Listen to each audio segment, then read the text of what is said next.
Warahmatullahi wabarakatuh. Apa kabar anak-anak semua?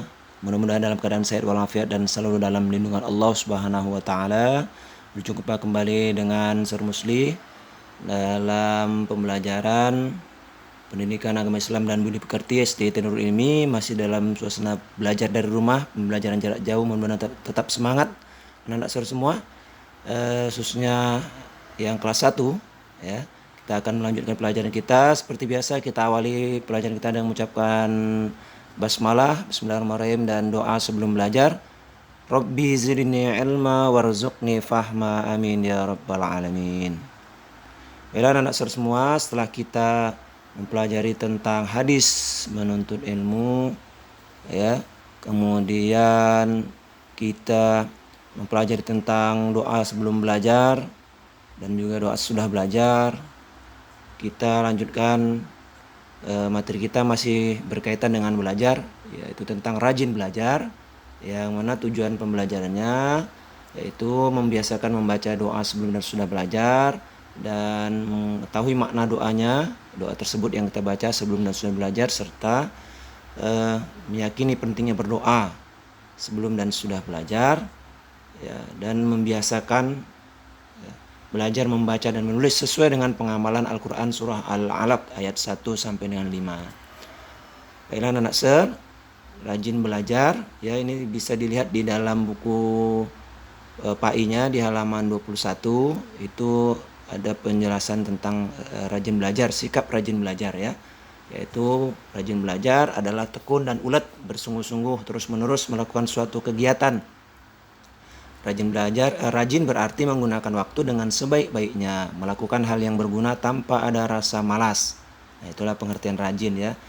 Nah, anak yang soleh harus rajin belajar, membaca, menulis, berhitung, menggambar ya, dan lain sebagainya, baik di rumah, di sekolah, dengan dibimbing oleh guru dan orang tua. Giat belajar dan membaca dengan perantara pena, diniatkan dengan menyebut nama Allah. Nah, perantara pena ini maksudnya apa? Nanti dijelaskan ya. Nah, di dalam surah Al-Alaq nanti terdapat penjelasannya. Nah, belajar itu diantaranya membaca dan menulis ya, membaca dan menulis. Ini yang pertama sekali penting kita pelajari ya, membaca dan menulis. Kenapa? Karena manusia itu diciptakan oleh Allah Subhanahu wa taala dengan diberikan akal ya untuk berpikir, mata dan tangan ya. Mata untuk melihat ya, dengan melihat kita bisa membaca, dan tangan ya, dengan tangan kita bisa menulis, memegang pensil, memegang alat. Nah, dan dengan demikian kita dapat membaca dan menulis. Nah, jadi inilah perintah di dalam Al-Quran, sangat jelas sekali ya. Perintah yang pertama sekali turun, wahyu yang pertama sekali turun kepada Nabi Muhammad adalah perintah untuk belajar ya, membaca, Iqra, yaitu surah Al-Alaq ayat 1 sampai 5. Ya, surah Al-Alaq ini adalah wahyu pertama yang diturunkan ya kepada Nabi Muhammad SAW di Gua Hira melalui malaikat Jibril yang bertugas menyampaikan wahyu dari Allah Subhanahu wa taala ya, wahyu yang diterima oleh Nabi Muhammad ya, wahyu yang diterima oleh Nabi Muhammad ketika berada di Gua Hira ya. Nah, bunyinya sebagai berikut. A'udzubillahi minasyaitonirrajim. Bismillahirrahmanirrahim. Iqra bismi rabbikal ladzi khalaq.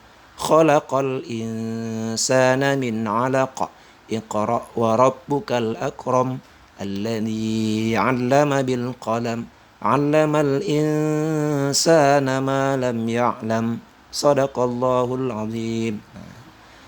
Alhamdulillah ya, itu tadi bunyi surah Al-Alaq ayat 1 sampai 5, yaitu yang pertama Iqra bismi rabbikal ladzi khalaq, yang artinya bacalah dengan menyebut nama Tuhanmu yang menciptakan.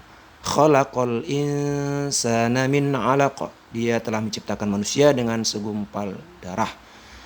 Iqra wa rabbukal akram, bacalah dan Rabbmu lah yang paling pemurah. Alladzi 'allama bil qalam, yang mengajar manusia dengan perantara kalam.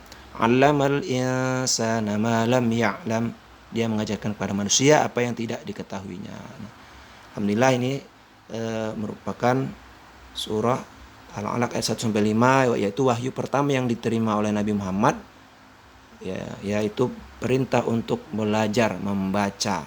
Nah, adapun pesan dari surah Al-Alaq tersebut yaitu yang pertama memerintahkan membaca dengan nama Tuhan yang menciptakan, ya, yaitu eh, kita sebelum membaca, sebelum belajar kita diperintahkan untuk menyebut nama Allah. Nah, memulai pekerjaan dengan menyebut nama Allah. Bismillahirrahmanirrahim. Nah, seperti yang kita pelajari kemarin ya, kita sebelum belajar membaca basmalah dan doa sebelum belajar. Nah, itulah termasuk salah satu membaca dengan nama Tuhan yang menciptakan. Ya, Al-Quran berisi tentang petunjuk dan pedoman hidup. Ya, yang kedua, pesan dari surah Al-Alaq ini, Allah menciptakan manusia berasal dari segumpal darah. Kemudian Allah meniupkan ruh ke dalam manusia ya. Kita diciptakan dari segumpal darah, ditiupkan ruh. Kemudian kita diberikan akal, ya, dibekali panca indera, mata, tangan, dan yang lain-lain. Itu kita gunakan untuk belajar ya, untuk membaca, untuk menulis. Yang ketiga, pesannya Allah yang merawat dan memberi rezeki kepada manusia. Jadi Allah yang memberikan segalanya, rezeki kepada kita, yang merawat kita, memberikan kebutuhan hidup kita. Yang memberikan ilmu juga tentunya Allah Subhanahu wa taala. Dan yang keempat, Allah Subhanahu wa taala mengajarkan manusia dengan perantara kalam. Nah, kalam itu artinya baca tulis. Allah mengajarkan manusia dengan perantara kalam, yaitu baca tulis. Nah, kita diperintahkan untuk membaca ya, menulis. Dengan demikian kita akan diberikan Allah pengetahuan. Dan yang kelima, cara Allah berhubungan dengan makhluknya yaitu dengan menurunkan wahyu. Nah, inilah dia pesan dari surah Al-Alaq yang berkaitan dengan perintah untuk belajar ya, rajin belajar, terutama belajar membaca dan menulis. Nah, demikian untuk materi kita hari ini.